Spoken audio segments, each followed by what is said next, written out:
I am so excited to be sitting here with you today and having a conversation of which we've had many over the years. True.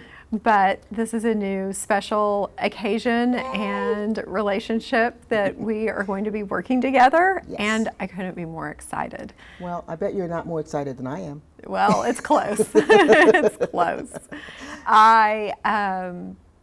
You've been such a big part of our community here in Dallas for decades, and you've had such an impact on other artists and the art community and just the whole dialogue around the arts in Dallas and our city and how it's shaped and changed with the arts. And over the years, as we've both witnessed, it's a very different place today than it was 10 years ago, 20 years ago, 30 years ago.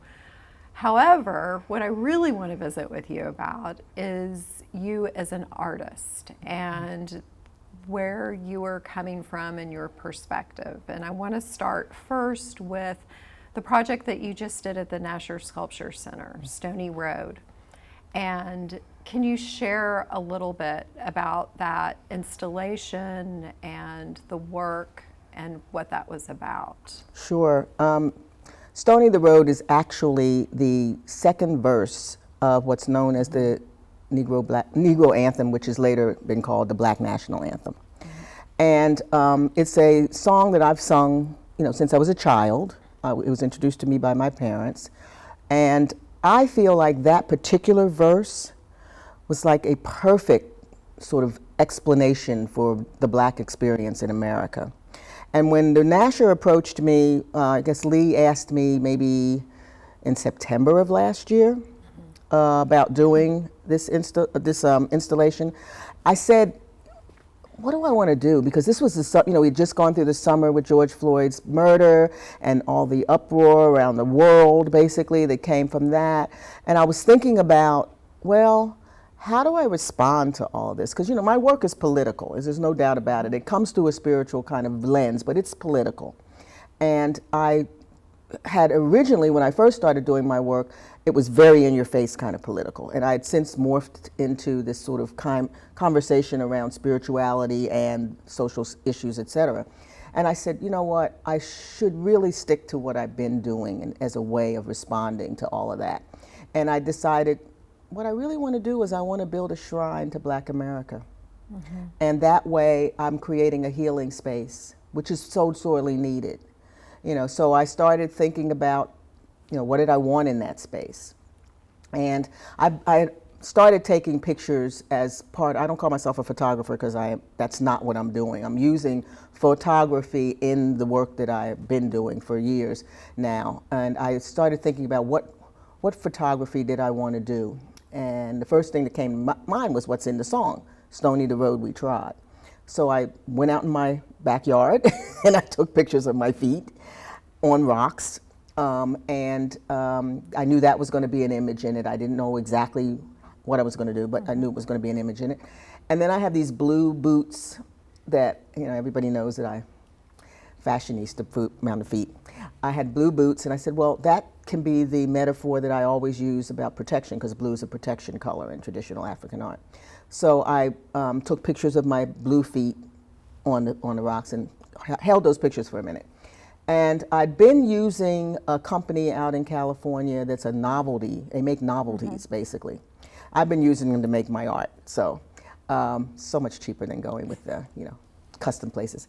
But anyway, so I said, well, I think I want to do, I love the shower curtains that we see here that I had done for another installation. I love the fabric. I love the way that it moves, et cetera. I said, I think I want to do these pictures on that, because then I can put them on the wall, not necessarily like shower curtains, but instead just like images, and have them still move. Because part of this whole conversation was about where are we and where are we moving towards and what are we doing?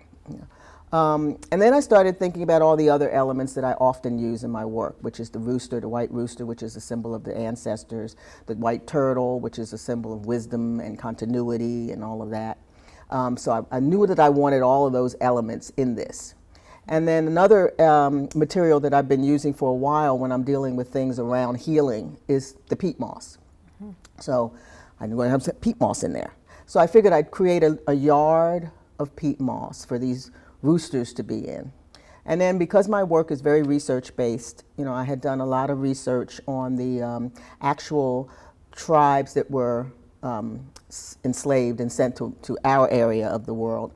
And there were essentially 11 when they figured out where all these people came from. It was about 11 tribes from places mostly West Africa, but also the Congo, and not a lot from South Africa, but mostly the Congo and up. And so I said, well, I really want this information out there so that people understand that this is a wide range of people who were brought here. Wasn't a monolith.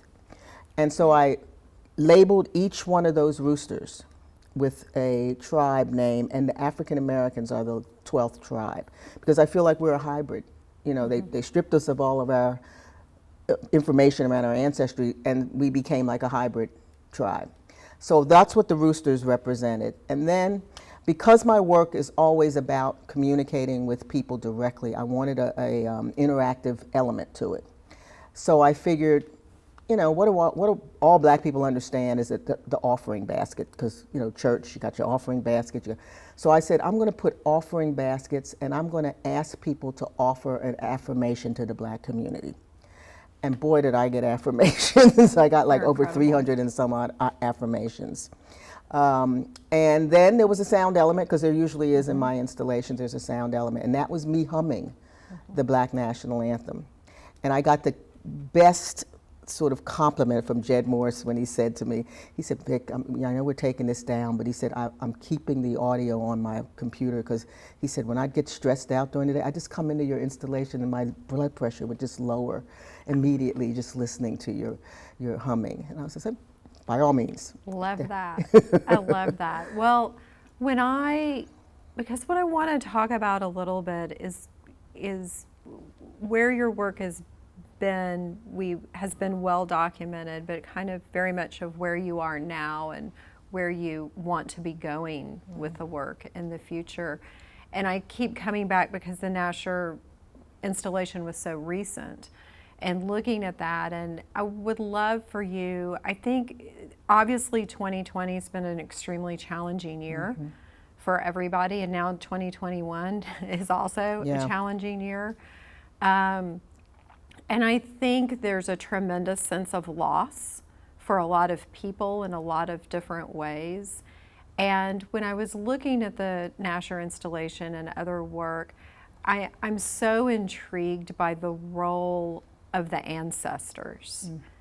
And I think it speaks to, at this moment in time, so many people I know are thinking about family or thinking about their ancestors, especially when you have a lot of loss going on.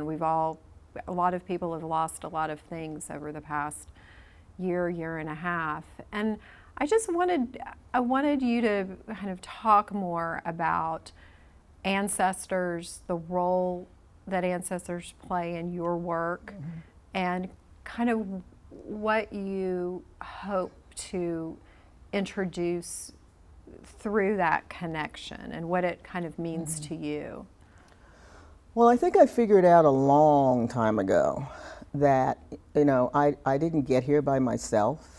And I do come from a family that is very interested in genealogy.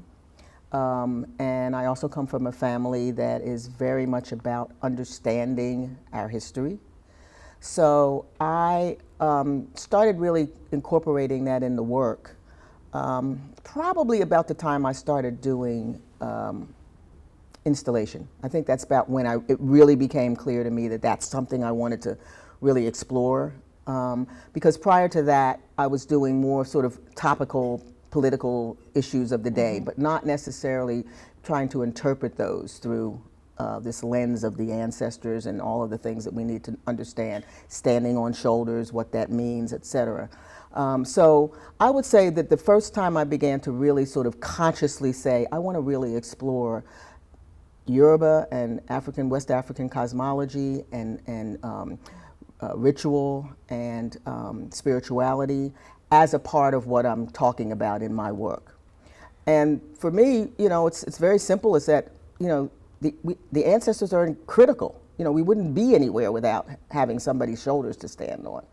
And in my case, yes, I don't know specifically where my ancestors come from, but my grandmother did do a lot of research, and she's convinced that she found her ancestors in her relatives in Ghana. So I relate to the Ghanaian. I'm interested in the Yoruba religion, so I blend all those things and sort of use those as both the iconography that I'm exploring as well as the sort of theories behind what I'm doing with the work.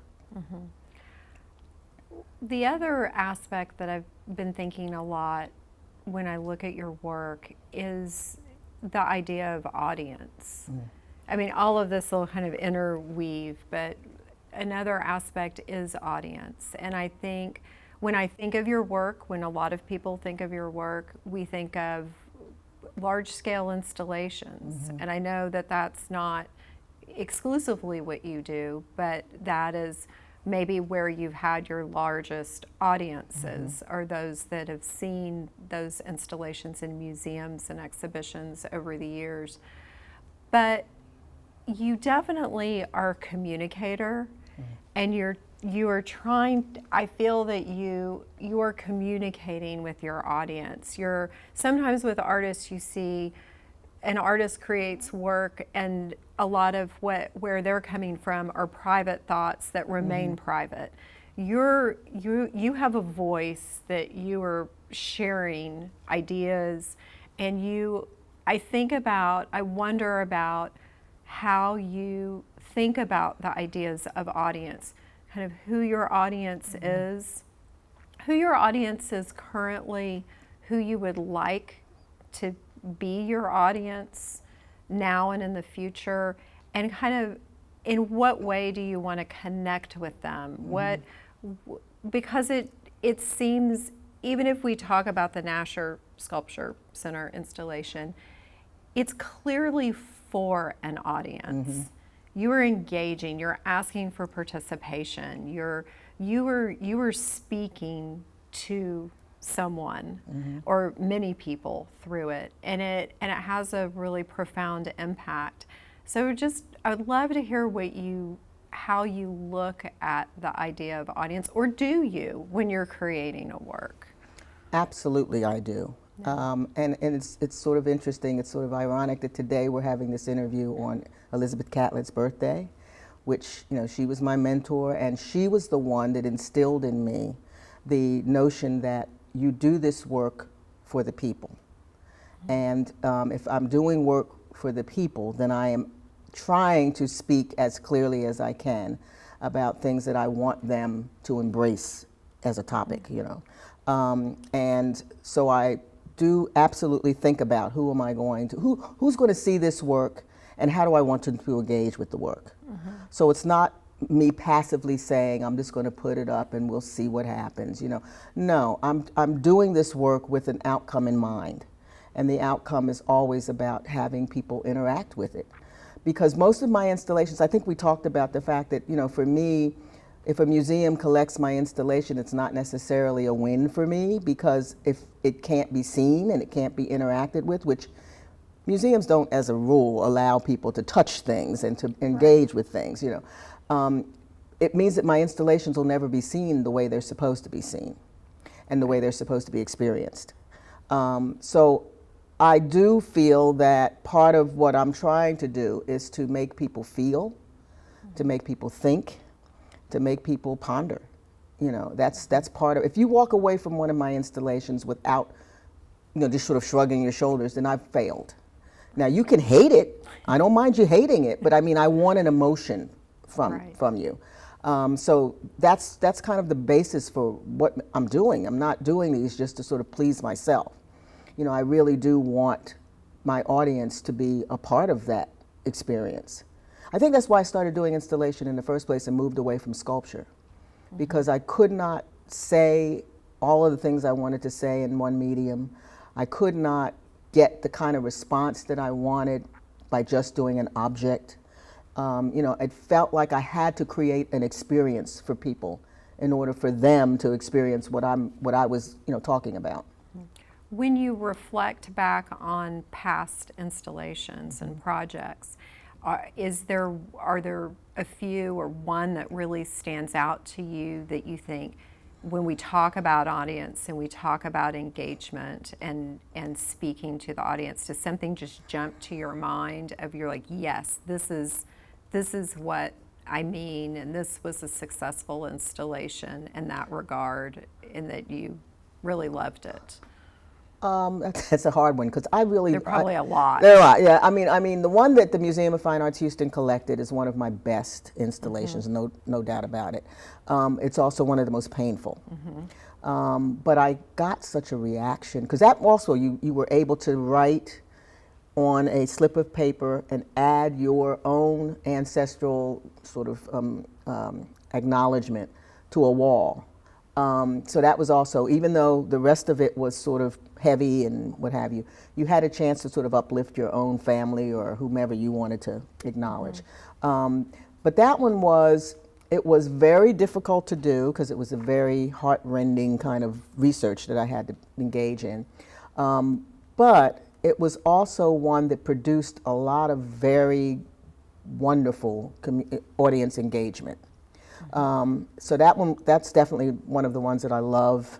And the fact that it doesn't get seen is kind of a sad situation for me. But, it's the sort of price you pay when you get collected by a museum. You know that it's an installation, it's not going to be out all the time. And, you just hope that at some point it will be again and people will see it, Right.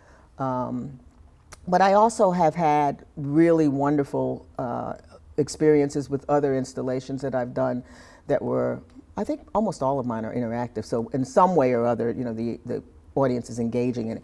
I'll tell you the best installations have been the row house, Project Row House installations. Because you've done two, I've done two, yes. Can you describe the first? You were in the inaugural. I was in the first cohort of artists, right. Yes. And then that was the best. That was absolutely the best because this was before row houses had any reputation or any expectation or any, and Rick Lowe is one of the easiest people in the world to deal with when it comes to him letting you do your work. And when I went into my house that I was assigned, I thought to myself, what I really want to do with this is I really want to kind of excavate the house and make the house be kind of like a museum of itself. Right. And can you explain Project Row Houses in Houston, Texas, and it is a grouping of houses? Well, with the first cohort, it actually was just one row of houses. It's now become an entire neighborhood, but it was then just this one row of houses that were called art houses, and then there was another row of houses that were for the single moms that you could live in that house for, I think it was 2 years with support from row houses and a lot of other things and what have you. Well, with the art houses, the artists were told that you could do whatever you wanted in the house. Right. And these were shotgun houses that were slated to be destroyed by the city because they were condemned, that row houses got the city to give to them, and they had a bunch of supporters, all kinds of home building, all kinds of folks like that who gave you the basic structure, so that was sound. Right. But for the art houses, they didn't renovate them the way they did the houses for the young mothers. So I had this raw house that to me was talking to me. It was telling me, Miss Courtney, who was an elder who lived behind those houses, was one of the people who Rick relied on a lot for information about the community. So I asked him if he could give me the names of people who were like sort of stalwarts in the community, and I could go out and talk to them and see what's what. And I ended up interviewing, Miss Courtney became a regular, but I also interviewed a woman who's, she was the church historian for the United Methodist Church, Trinity, I think it was Trinity United Methodist Church, which is across the street from row houses and was the sponsor of my house. So I interviewed her and got all this information from her. She gave me the name of another woman who, Miss Thelma Bryant, she was like the historian for Third Ward. At that time, it was 1992 92 or 91, something like Early that. 90s. She was at that point almost 90 years old. Wow. And she, first of all, she'd written this little book that was all spiral done. She'd done this hand-printed book. She gave it to me. I read that. And then she just got excited about the fact that I was interested in the community. So she was feeding me all kinds of information about the community. And I was recording, this was back in the cassette days, I was recording with a little cassette tape player. And she was this, and she talked, boy, could she talk. And she said, oh, baby, wait a minute, I've got something for you. And she would give me little tchotchkes off of her little shelves. And you need this, because this is part, and she'd give me a little history on where that came from. So all of those things became a part of my house. Right. I did recordings of people who live there now, who did not know all this history. I did recordings of people who grew up there and were adults now, but didn't necessarily live on that block anymore. And then I did the elders. Mm-hmm. And so these voices you hear in the house as you're going through, but I also excavated, went under the house and found all kinds of stuff that I put on little shelves like they were, specimens or whatever, right. And so all of that was in the house. And then Jesse Lott, who's a Houston, institution, he has this warehouse that's full of stuff. And I said, Jesse, what I'm looking for is like a 1950s table and some chairs and stuff like that. I want to set some stuff up in the kitchen area. He said, oh, I got plenty of stuff. So I went out there, and sure enough, he did. He had those old vinyl covered kitchen chairs that were yes. and a little Formica table, and so all of that got put in there. And then I had a room that was full of the stuff that Miss Bryant had given me, little tchotchkes all on the shelf, which I called my tchotchkes room. So, love it.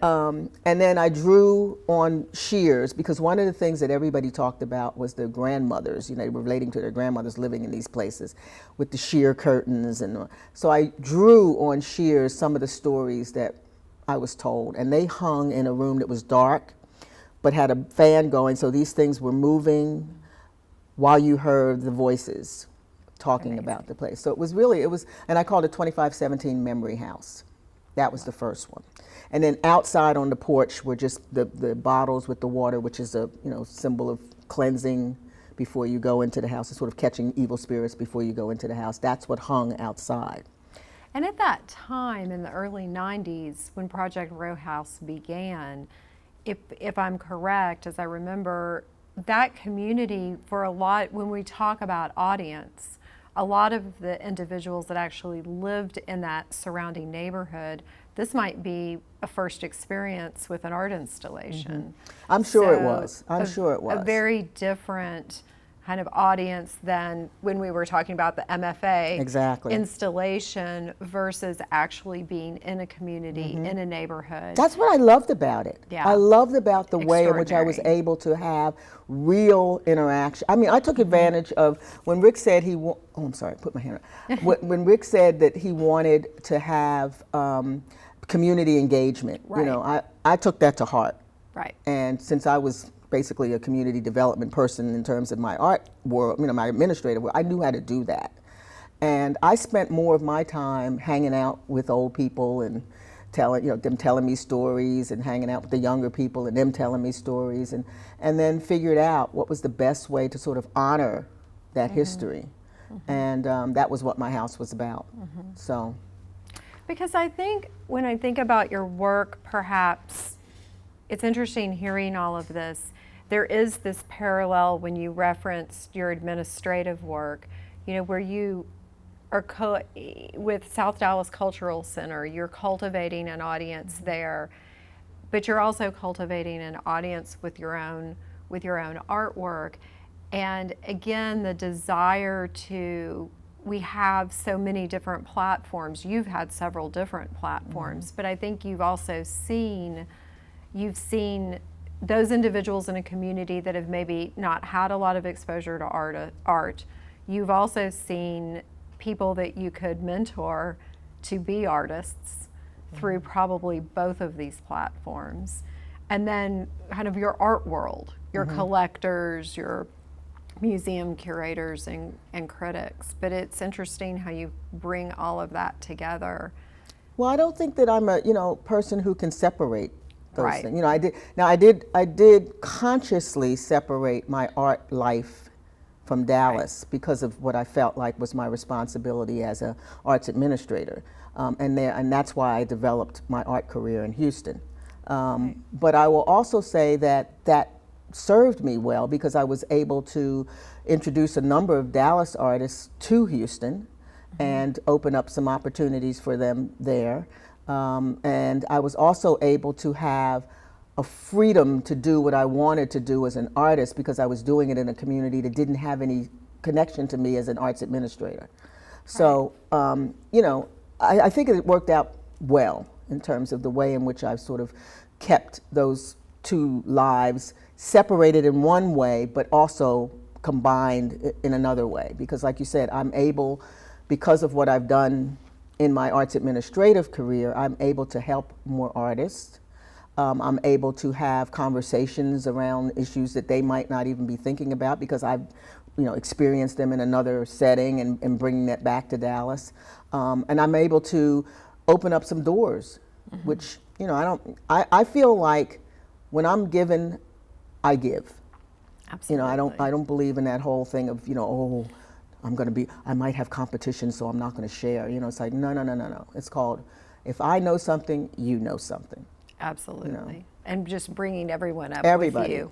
Yeah, As much everybody as you benefits. can. And you've mentored so many artists. I mean, generations of artists. And it's been phenomenal. But I think it's interesting, as much as you've kept those spheres separate, I see it happening with both. You know, now that the hat that you wear now is really as an artist. You know, I came here as an artist. Yes, from Philadelphia. From Connecticut. Well, Connecticut. Yeah, I but came here thinking I was only going to do art. But Dallas, it was a different place in the Well, it was a early different 80s. place, as well as I ended up having a baby and had to get a house. And it's called, the banks don't want to lend money to people who don't have real jobs. Right.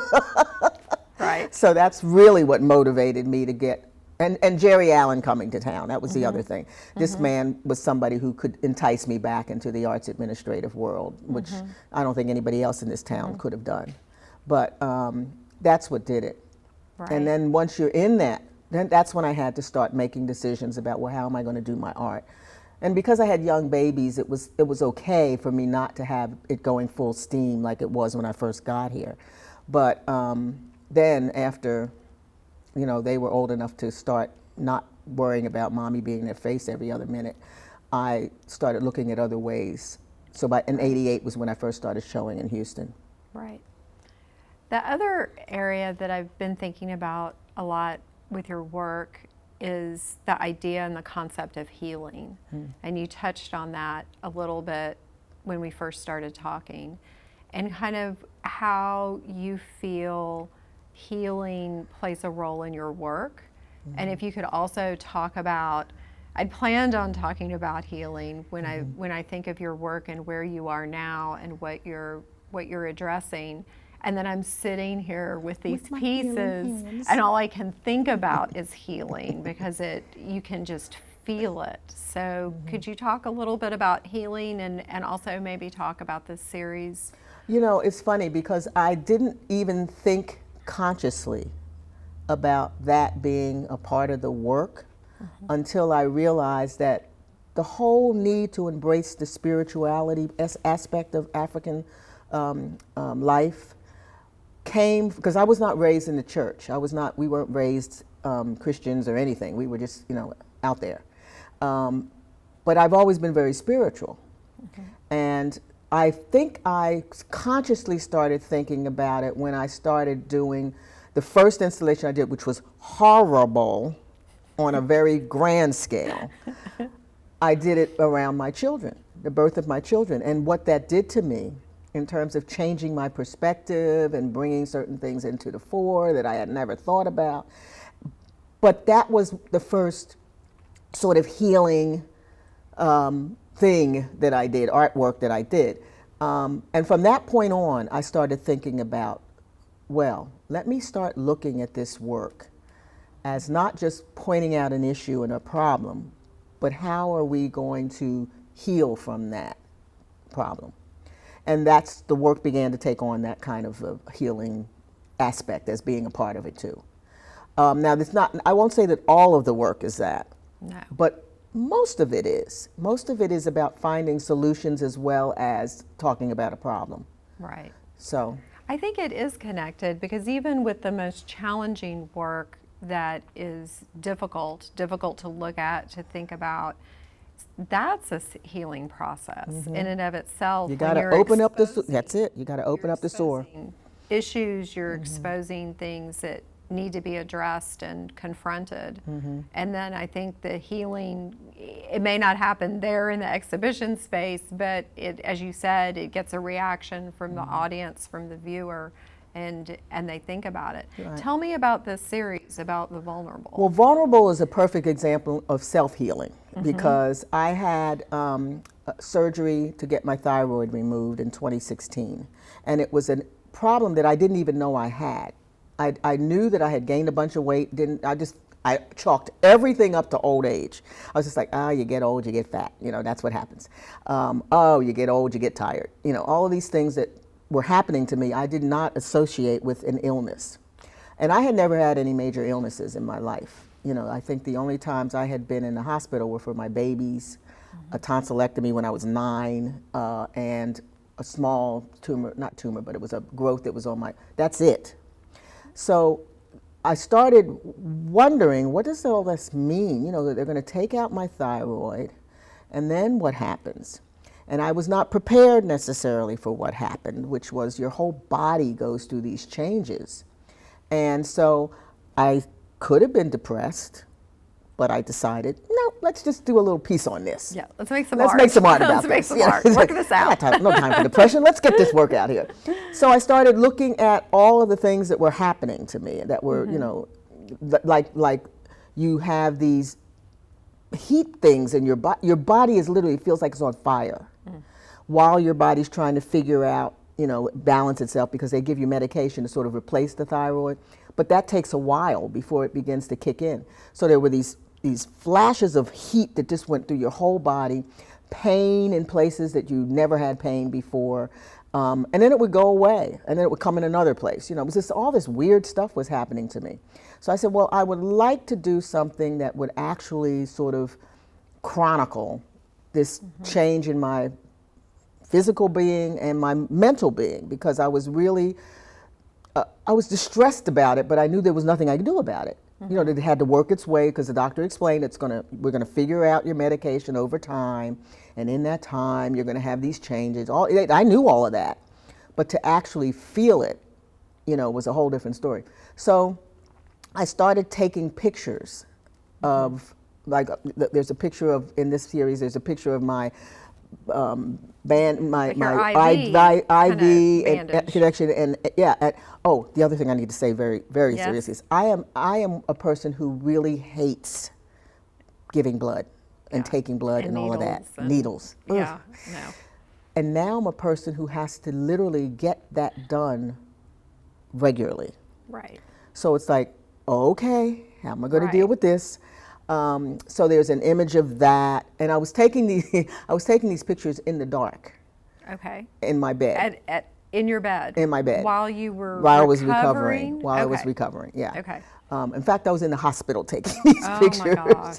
Because, you know, what else can you have to Right. do? You know, it's like, and then I started thinking, well, I was never a person who journaled. I never wrote journals like a lot of people do. But I said, I need to do a diary on the things that are happening and the changes that are occurring.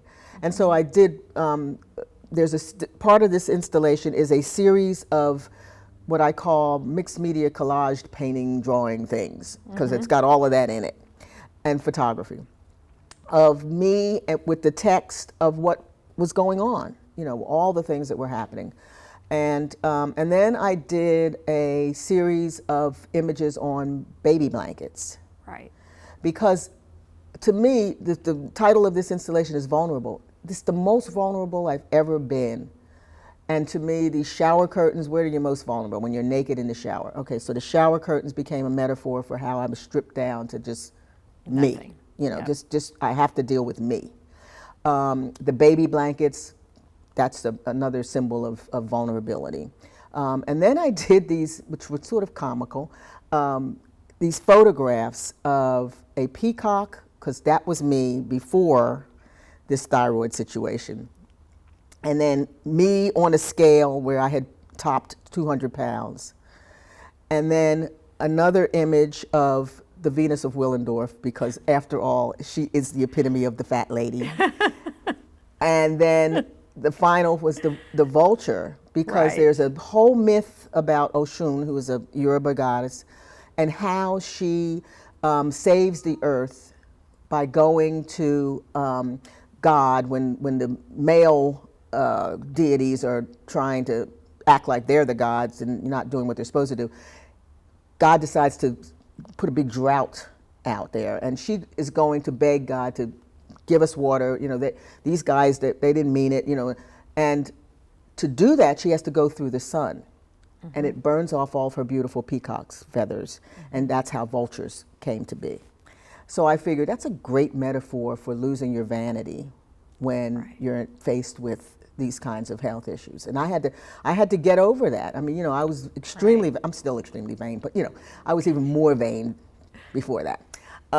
And so that was that conversation. So that is 4 images anchored by candles that have wrapped around them the text of that story.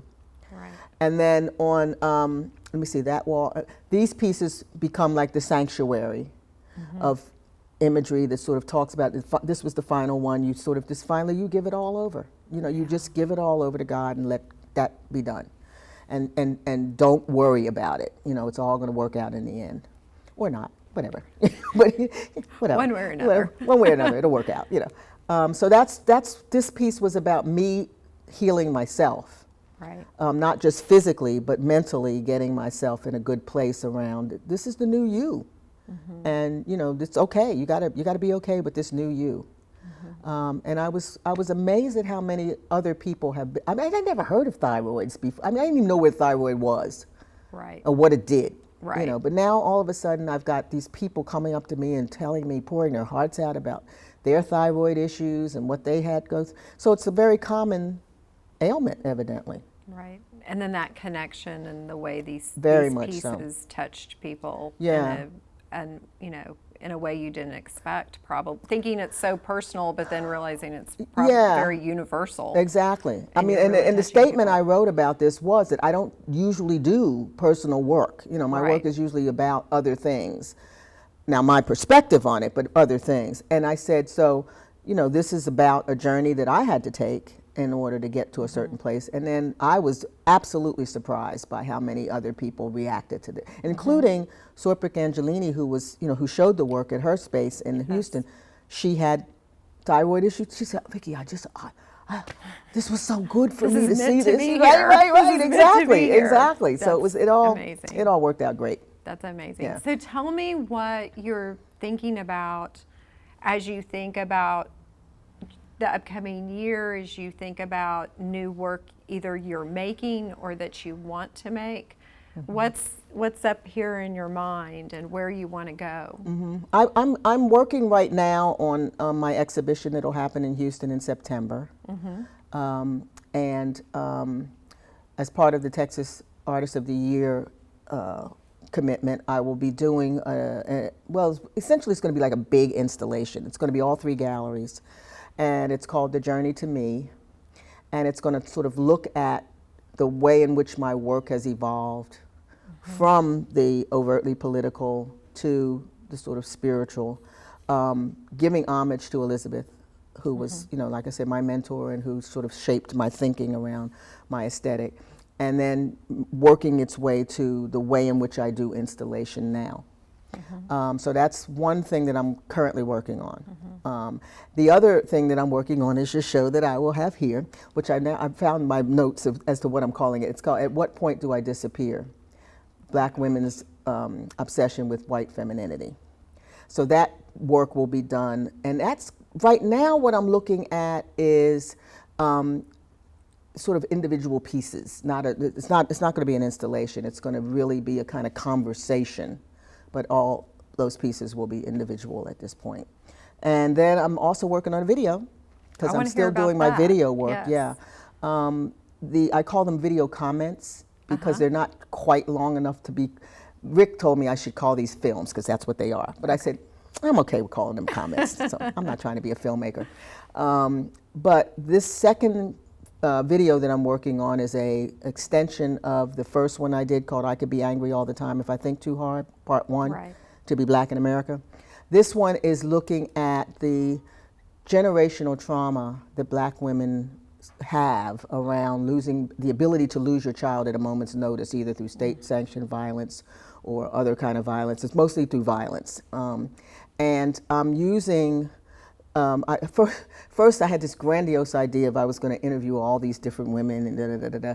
And I was like, first of all, these are comments. Remember, they're not films. It's not a documentary. Right. And so now I've narrowed it down to I'm going to focus on my 93-year-old godmother, who lives in LA right now, but who I grew up with in Philadelphia, and my daughter, who just had a baby, who was 8 months old. And I figure that's the beginning and the now, and will give me everything I need, all the conversation I need around this topic, along with the imagery that'll be coming in and out of it. It's not a documentary. It's like I'll be using my godmother's voice and sort of as a voiceover on certain images, and then my daughter the same over certain images, and then things that I'll bring in sort of horror things that will peek in, but it's all going to be cloaked in the notion of love.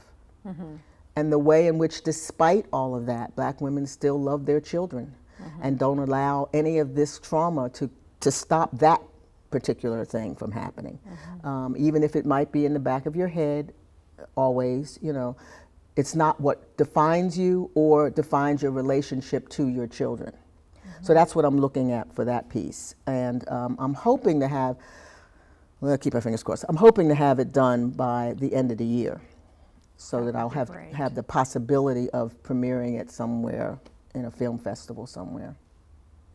There's such big topics. Like, you cover so much so quickly. It's like my head is trying to, like, I'm still processing the Art League installation in the 3 rooms, and then you jump into, which I'm so excited about, the show that we're going to have. They're just, each body of work is such an important topic. I mean, I hope that there's so many conversations to have. We could have a conversation, and hopefully we will, just about the subject of our upcoming show and the image. I'd like to do some sort of a discussion on that when that happens. I'd like to have a conversation. We about should. that. Yeah. We should, and a panel discussion. I mean, something, because it is such an enormous issue for young women, girls, everybody. Right. It's just I think that so many of these subjects are very specific to specific situations, but then they're also quite broad subjects as well. And with the film with your godmother as well, just what an enormous topic to tackle. Yeah. And I'm hoping that, that one, I'm going to be using, I didn't use an editor with my first one. I did it all myself with a little tutoring from Christian Vasquez. But this time I'm going to hire Christian to do the editing. As he said, it's okay, Vic. I was like agonizing over, should I don't want to learn, I don't want to go back to school and learn all this stuff. I don't. He said, no, that's why people have editors. It's okay. Yes. So I'm going to be, I'm hiring him to do that, and then my friend Michelle Redmond is a researcher. I'm hiring her to do the research for some of the, I'll specifically tell her what I'm looking for, but that way I don't have to have all of that fall on me, and I can concentrate pretty much on the imagery and what I want to, how I want to say it. But I don't know yet what I'm even doing with these videos. You know what I mean? It's like I don't know what to do with them other than show them. Right. But well, we'll see. We can come up with some ideas. That's part of my job. That's what it's so exciting. And again, I think it's that idea of audience, and there are different formats and different venues and different ways to reach various audiences. And it's really exciting to think about all of those possibilities. Well, I'm excited about it. You know, I mean, Yes. I know I'm juggling a lot of stuff, but Yes, you know, you that's were what I do. You were so busy. So any thoughts about how you feel about showing in Dallas and showing It's in exciting. this venue, and how that has that shifted in your, are you? Absolutely. I mean, I'm so, it's almost daunting in a way, you know, because I've been so focused on not doing anything here. You know, it's like I really don't know what's here for me. You know what I mean? It's like I didn't really develop any kind of connections to people in regard to the art per se. But I feel as though there are a lot of people. I mean, I was so gratified by how many people from Dallas went down to see my show.